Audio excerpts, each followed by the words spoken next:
One thing you have going on right now, Whoovia, I think it's really interesting. Everyone else is listing sellers and you are listing buyers. I like businesses that are simple to explain. Yeah, and yet, if it's so simple, why isn't everybody doing it already? That's a great point.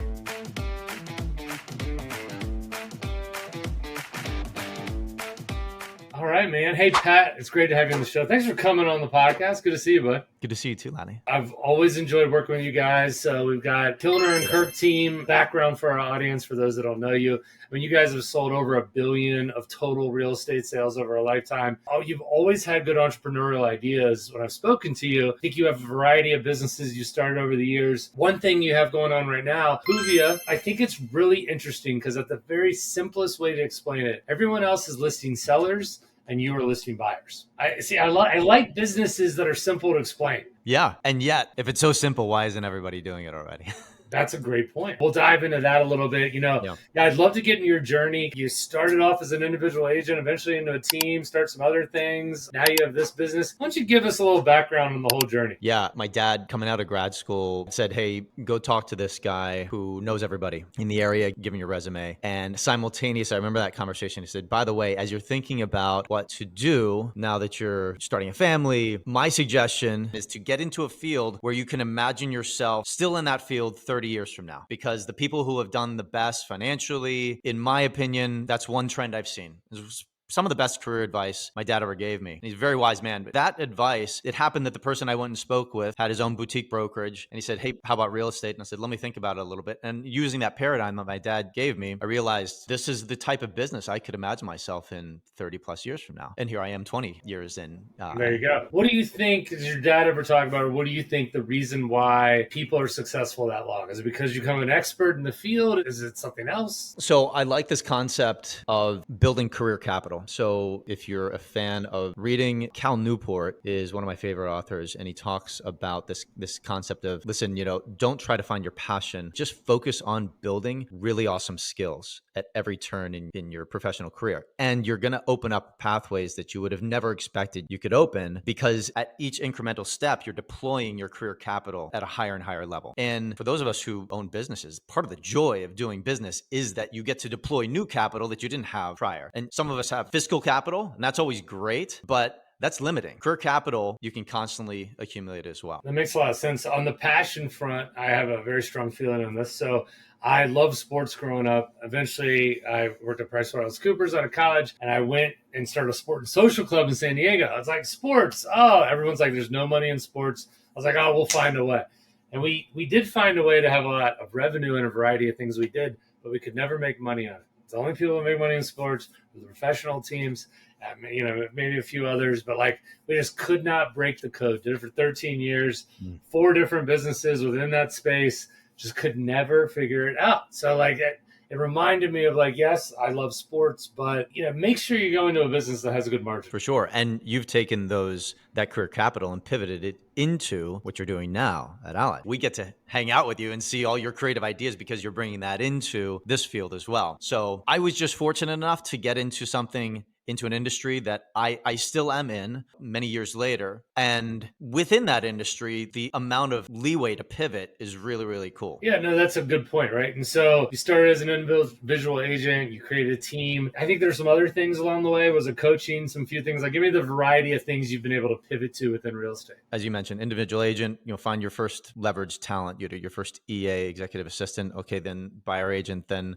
listing agent, and all of a sudden you find that you fire yourself from all of the positions naturally that are client facing. What do you do next? Well, naturally you go build a brokerage.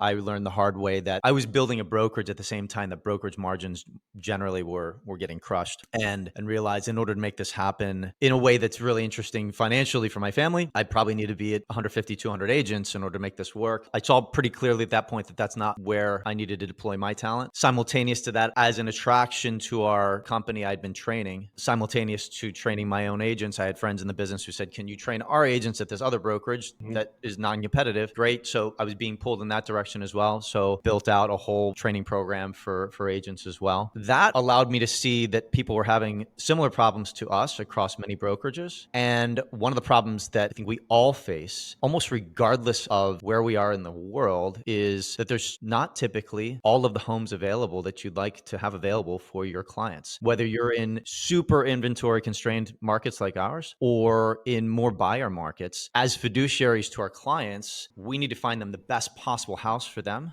Yeah. And stumbled on this problem multiple times with multiple teams that I was in business with and speaking with, and realized, gosh, we got to go solve this thing. And that's where you came up with the concept of Whoovia. And how long have you been working on that for? Early summer 2023, hired our first engineers a year ago, October. Have been just in the trenches with them, building software. Yeah. I'm non-technical, so I've learned a ton about code and Figma and just been in deep with them. Engineers are a blast to work with. And here we are a year later, ready to launch a product. Yeah. And it's kind of wild because I've done business in the DC metro area for my entire career. We're going to be launching the DC metro area at the same time in New Hampshire and in Miami and in Chicago. And so all of a sudden scale is very different. Yeah. You guys understand this. You're in multiple markets. Software enables, it actually forces a thought process around scale that I've just never had to deal with before. And I think that's why people talk about startups in software is very hard. It's not that you're exerting more force. It's that the opportunity cost of exerting the wrong force at scale is massive. Yeah. And you did not have a background in tech before, but you said you are very technical. So, what has that been like getting into this, in a sense, a new industry, kind of, or a new type of industry? Well, I don't feel qualified to build technology in anything but real estate. Maybe I'll eat my words at some point and say, God, I'm ready to go do something else in a different industry. But my career capital lends itself to understanding this industry very specifically. And I think whether you're using software or anything else in business, you're trying to solve a problem. And if you can solve a hair on fire problem for somebody, you have a business. I understand how to hire people, lead and motivate them, cast a vision. I've had to learn to raise money, which is very different. When you're small business, you're funding yourself. I'm going out and finding people to partner with me who trust me to not go spend the money improperly. So very different in many ways, but very, very fundamentally similar in other ways. Within a year of full-time work, you can do some pretty amazing stuff with the right people on the team and with a pretty low burn rate generally. So that's kind of the amazing thing about software that has been a great discovery. How many years ago were you thinking about this? Like, hey, we need to solve this problem. This is an issue. How many years ago did you think about it? And when did you really get serious about this is going to happen? Started thinking about it probably 16 years ago, or seeing the problem, just being an agent. Decided that I was going to try to do something about it about 2.5 years ago, really thinking about it, going to friends who were technical, who had built things in software and saying, hey, is this something I can build? Yes, it is. Okay, what does that look like? How much money is it going to cost me? Just doing the business analysis and understanding that through my network of really talented technical friends. So 16 years ago, though, it was just the recognition of a problem. And I think we run into this as agents all the time. It's just a question of how we see the problem. And I'll sort of give you the story. I remember 16 years ago, I'm in Kensington, Maryland, trying to find a house for a family who was very close to me. The one house that they wanted to purchase got stolen out from under them. So here they are, like, now they're going to be homeless. Everybody's worst fear. Over the course of a week, just beat the bushes in a way that I'd never beat the bushes before. I mean, everything I could think about marketing. It was social media. It was calls to my sphere of influence in the neighborhood. It was to other agents. It was mailers. It was knocking doors. Everything I could possibly do. At the end of that week, remember, there was only one property that worked for them, and that got stolen off the market. We found 6 other properties over the course of a week that were off market. Wow, this is really amazing. And my background is economics, so I think in terms of supply and demand. And I realized, gosh, there's all this shadow inventory that eventually would have surfaced onto the MLS. Everybody we spoke to was going to go onto the MLS, but it hadn't gotten there yet. And so I'm thinking there's no easy way to get a hold of that shadow inventory. I just killed myself over the course of a week. I did literally nothing else but try to find this inventory, but I found it. What if there was a way to easily get access to that? It's right there. And the other thing I realized is that as I went on these basically listing appointments to meet with these folks, is that all of them had been thinking about selling for many months before I even walked in the door. Right. And so this desire on the part of a seller to be on the market, why aren't they on the market right now? Mhm. seeing the market immediately? Well, the answer is that there's a lot of friction to actually putting a house on the market. We, as an industry, have gotten used to, we don't think about it as friction, but there's a lot of friction points for a family to list their home. So that's the supply side. On the demand side, what I realized is that we started packaging up buyers, right? Because you can't show their face. You've got fair housing law. You got to be careful about what you say. Mhm. But we started packaging up buyers and saying, okay, here's their timeline. Here's exactly where they want to live. Here's their exact specs for a house. Here's their price point. Here's the lender that they're using. Here's their endorsement. This litany, here's their wish list. This litany of things that really, once you tell a story around that, you're actually doing marketing around them. On the commercial side, you call it an LOI. You're creating a letter of intent. And you're shopping that to people very specifically. So effectively, what we're doing is listing buyers to a micro network of sellers. We're just doing it without technology. So it's super inefficient. That's where the beginnings of the idea behind Whoovia came from. And I think one thing that's really cool is you and your team have been testing this out, for what, the last year, let's call it, and some of the wins that occurred. I think John was talking about, one of those examples where the person that was listing there or that would be potentially interested in selling is now reaching out to you guys like, do you have any other buyers, right? When they weren't listing before. Is that accurate? You want to talk a little bit about that experience? They hated real estate agents before Yeah. they encountered us. So she saw one of our posts on Nextdoor for one of our buyers, basically a little card that shows you, here's a little bit about them, contact us. And what was interesting is she reached out to John and said, I've never used a real estate agent in my life. I don't really like real estate agents. But if these people are real, and this is not a scam, I want to have a conversation with you about them. Now we've got a contact with somebody for a $2.5 million home that we wouldn't have ever had before. Yep. As John left the house, said, I've never had an encounter with a real estate agent this way. I really love the way that you're adding value to your clients and how you think about real estate. If you have any other buyers, even if this doesn't work, please let me know. And by the way, when we do list, would it be all right if we called you if you don't find us someone in the meantime? Yep. Sure. Awesome. So now we've got somebody in our pipeline who we would have never known about. Yep. Without that. Without trying these things, you don't discover these realities. It's a big deal. I mean, with all the shortage of inventory, with people like, how do I find a place? It's such a simplistic, smart idea, and it's so easy to explain. Talk us a little bit through like the process of kind of how it works. I think some people will be interested, like, a consumer can't just go on this platform. They have to have a agreement in place with a real estate agent. These are really important ideas, right? Because as agents, we need to protect people. So what does it look like to actually list somebody? I'll pop into Yeah, that'd be great. into the software and show you what this looks like in a moment. But really, two examples I like to give when I'm talking to, whether it's people considering investing in us, angel groups or VCs or whoever, or agents, is in many ways we're like Airbnb. In Airbnb works. Why? Because great owners of properties are held to a standard of listing really awesome inventory. For us, great agents already have a very high standard of doing the best they possibly can for their clients. We're just giving them a tool to list their clients in a way that their clients have never even imagined possible. Clients get exposure that they couldn't imagine prior. And because the agent does this with all of their clients, that agent is in conversation with many hundreds of people off market. So that's a curated list specific to the area in which you work as an agent, so you can facilitate those meetings between sellers and buyers. The way that Airbnb works is very similar to how we work. By having great inventory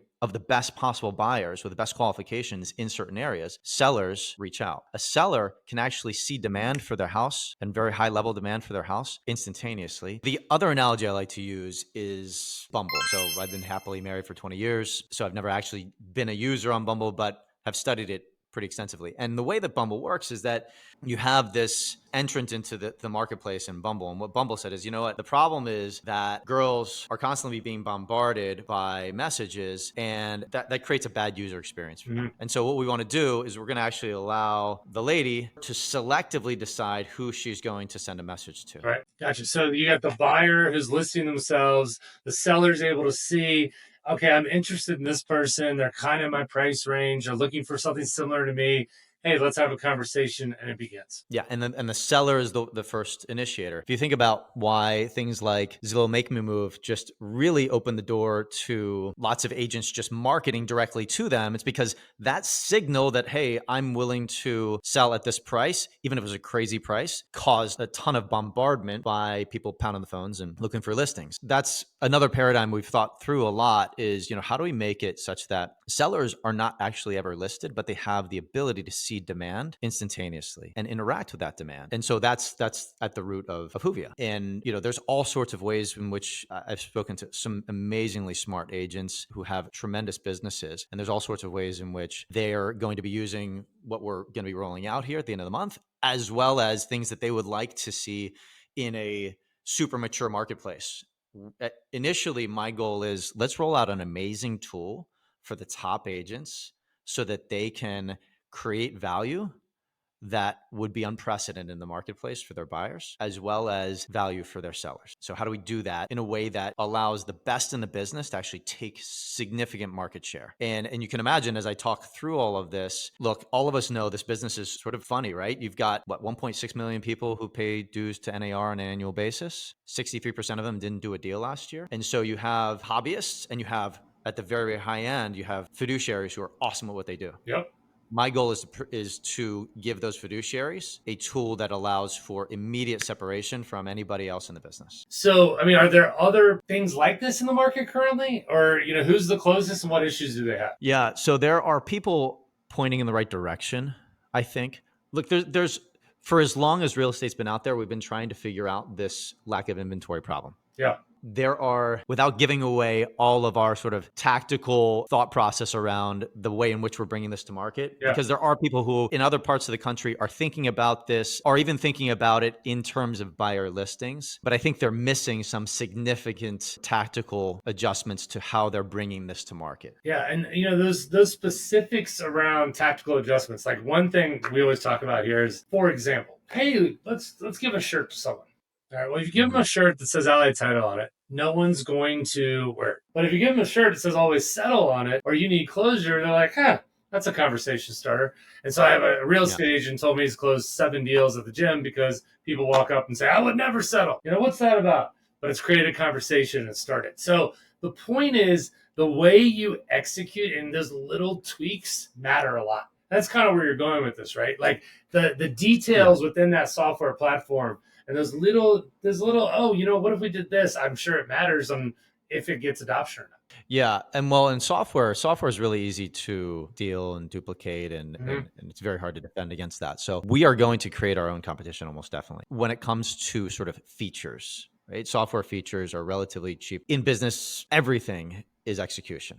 Everything is about, okay, given a similar playing field in terms of what can be done, what you can take off the shelf and bring to market, how are you going to execute on that? And that is, to me, the most exciting thing about a startup is not worrying about, how do I keep people from seeing what I'm doing from a feature set perspective, but like, what's your next best move? This is why Tom Brady got paid as much as he did. Because he's making the call on the playing field as stuff is totally dynamic, and then picking out the right receiver, right? When the play breaks. So that's the really exciting thing. Without getting to that, I think the feature sets, we're going to be copied.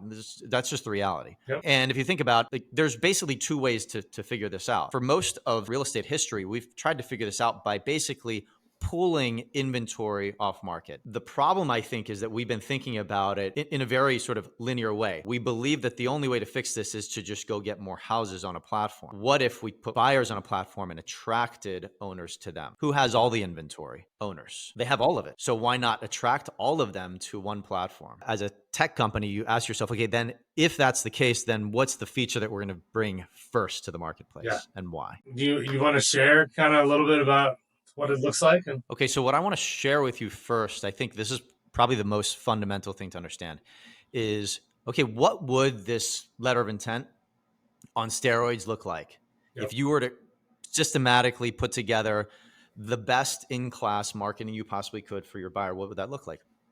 Well, here's what we think it would look like. It would have somebody's name, but it wouldn't share their whole name, or maybe this would be a pseudonym. But it is somebody's name because you are dealing with another human being. And so this is Anna's listing. Here's her price range, nice big price range. Here's a generated door because you want to be able to visually distinguish Anna from anybody else who might pop up in your search. And when you say, here's her listing, as a reminder, this is a buyer. This is a buyer. This is a buyer. This is a person, right? Here's me doing an endorsement video for her, talking about why Anna's awesome as a buyer. And obviously, I'm not talking about anything that could be an issue for fair housing, you're talking about her credentials. Why is this person an amazing financial candidate? Why they're going to be great in terms of someone to deal with in terms of flexibility and all this. Mm-hmm. A lot like an Airbnb, how do you rank somebody? Well, you show they're verified, they're a real person, they're pre-approved, they've got, we've verified funds, strong deposit, very few contingencies. Okay, I'm interested. Where's she looking? Okay, let's look at the map. Let's understand exactly where she's looking. She's looking down here in AU Park. Let's understand what her timeline is. One of the things we found is that the visualization of time for a seller is really powerful. It's one thing to say, yeah, we'd be willing to think about this, all the way out until June. But when you actually show it on a visualization like this, it changes. It has a different impact on them. Here's a high level understanding of what she's looking for: 4 bedrooms, 4 baths. Okay, 3,000 square feet. Okay, really quick. Okay, gosh, yeah, I've got a modern or contemporary home. Fantastic. So far, so good. Here's something that maybe Anna has put together, but that I, as her agent, have made sure doesn't violate any fair housing law, but it gives a little humanity to the person as well. Okay. This is her primary residence. Let's go another level deeper. What kind of contingencies would she be open to waiving, or does she need? Okay, she's saying, listen, I'm not comfortable moving to a house without a home inspection, but we're really only going to be interested in, major systems. We'd be willing to do a pre-inspection.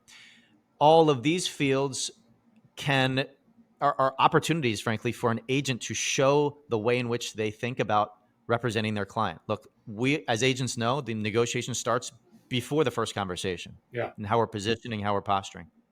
So you can see some of the fields that you can use here and the way in which those can be positioned. Okay, Anna, what's your wish list? Like, go crazy. You've got 19 features here of all the things you'd love to throw into a wish list. If you're the type of seller who has just put in double vanities in your master suite and you have solar panels in your house, like, wow, okay, this person not only lines up in terms of price range and time frame, but they're going to love my house when they see it. Yep. Here's a little bit about her awesome agent. One of the things that I think is a mistake in the world of MLSs today is that they don't actually promote the expertise of the agent. They just tell you to fill out very rote things. Well, why don't we talk about how great the agent is and allow them to remark on their client individually in addition to putting in an endorsement?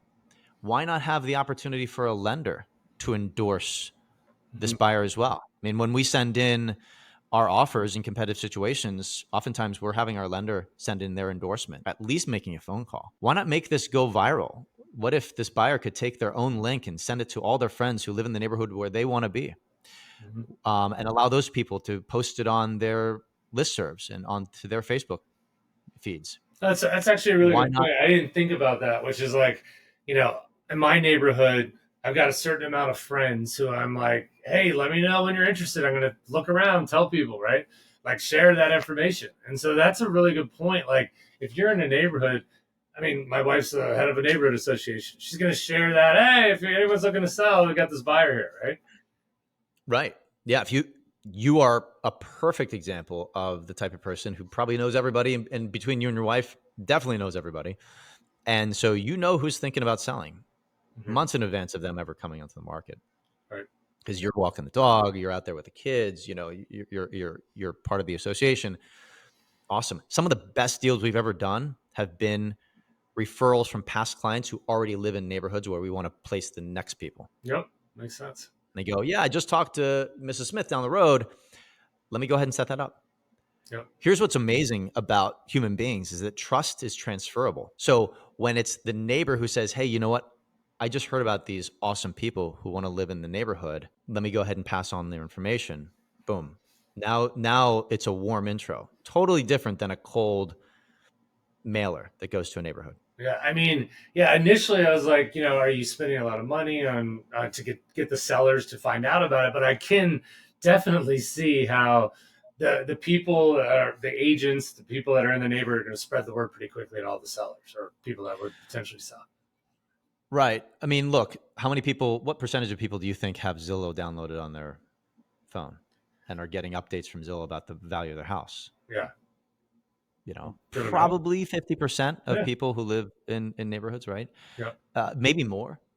That's a powerful example of how people want to know what their house is worth. People want to know if there's other people who would be interested in buying their house, even if they're 10 years away from selling. So at scale, I think this becomes really interesting. I don't see a way for this to ever exist without agents involved. Not because I'm an agent and that's what I should say, but because buyers and sellers left to their own devices have a very hard time coming to an agreement. In addition, top agents have a fiduciary capacity to represent their people in these types of transactions that I'd like to leverage. I'd like to allow them to use even more. So yeah, that's the heart of the platform, is really understanding what a buyer listing looks like. And at any point, this seller can send a message directly to Anna, and every message that comes to Anna comes to me as her agent as well. We're also going to be building in the ability, just like on showing times, some agents say, listen, let my folks see every message. Other folks say, you know what? I want to be the screener. So those types of iterations, depending on the market you're in, depending on your style, depending on who your buyer is, you may judge that it's better to allow all messages to go directly, or you want to be the first screen. Yeah, you can see the thought you put into this. It feels like one of those things for the last 20 years, you've been thinking about this subconsciously, whether you know it or not.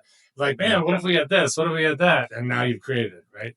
So it's very impressive. The technology, it looks great. Where typically, if you go to Zillow, you see all the houses that are being listed by sellers. This would be an example of buyers that are listed, right? Yeah, so this is we're in what I call dev environment, what is called dev environment, where you can see, okay, what would it look like if you had a map that was populated by people instead of houses? Well, people don't actually have a specific geography, right? But so you would center them on the polygon that they would draw, the unique polygon that they would draw. And so mathematically you can do that. And you can easily say, okay, well, this is this person's polygon, this is this person's. And then I want more information about them. Let me click really quickly and see, okay, Alan, that's his price range, 2 bedroom, 1 bath. I want to go in and know more about him, or I want to go ahead and save my favorites. Yep. Once I click on this, it opens up what I showed you with Anna over there. But you know, this is the type of thing. Gosh, what does it look like to plot people on a map? We spent a lot of time and tested with a lot of agents about what makes the most sense intuitively for you as a user, and for you to show your clients what you can do, what you can bring to the table when you're panning over the map. You know, what does the map functionality look like? You know, what does a heat map look like? Well, it looked like something like this. Here's where everybody's polygons are. Mm-hmm. You know, how would we, you know, what would you be able to do with a map, you know, pivoting it and that sort of stuff. So we've kind of geeked out about some of this, Sure. but it's real functionality that I think makes it a fun tool to use Yeah. for both buyers and sellers. And that has a high degree of efficacy for agents as well. Again, you can search by price range and beds and baths and the property type and the condition, and you can zoom into certain areas really fast. So all the functionality you might expect, the ability to receive messages and see, okay, you've got 5 messages here, go check your messages. Mm-hmm. Um, you know, for agents, hey, this many people reached out to you because they want a profile and they can't get on this this platform, this new platform without you. Yeah. Um, for agent to agent interaction. Hey, I see you're selling a lot in this area. We've got a buyer coming up. I wanted to share this with you. Mm-hmm. You're on the platform as well. Let's collaborate.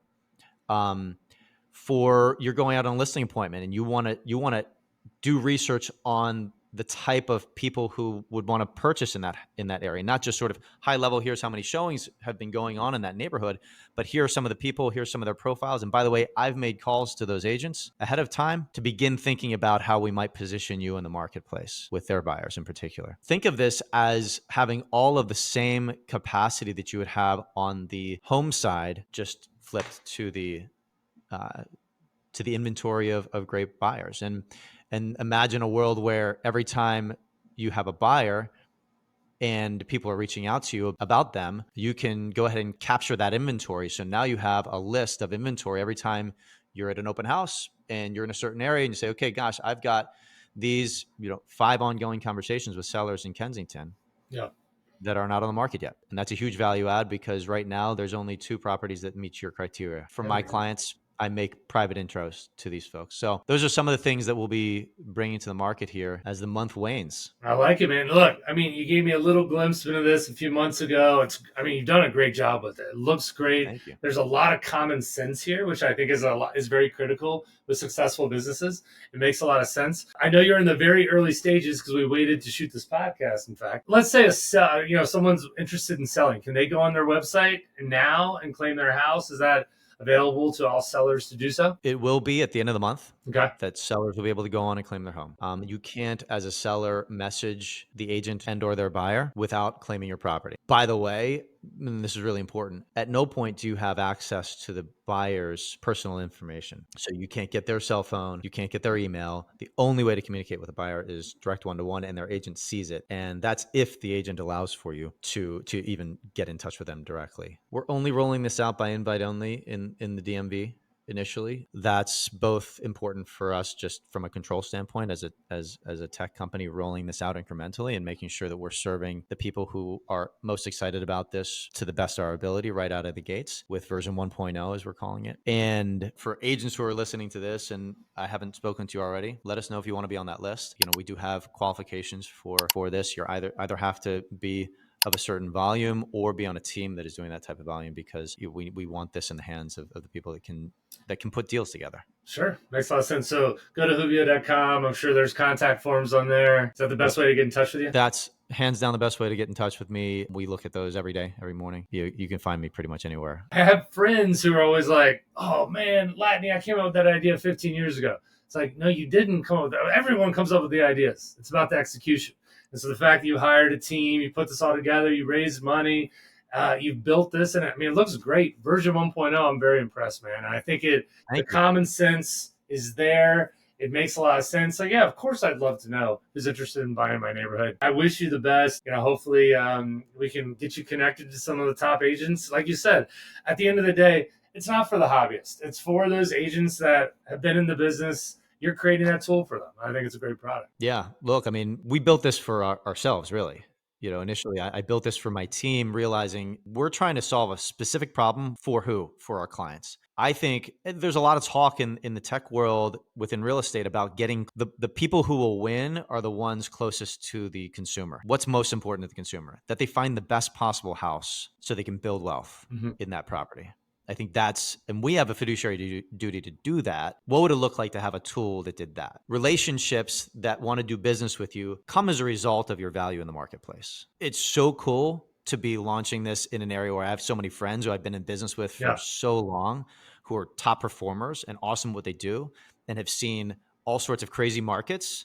And God, in 20 years, I haven't seen some of the craziness that's going on in the market right now in terms of the need to be explicit about our value proposition, both to buyers and to sellers, is higher than ever. I'm proud of you. Thanks for coming on the show to talk about it. And you guys inspire me every day with the way you approach business as well. We're just trying to have a little fun over here in a boring industry, so a little fun.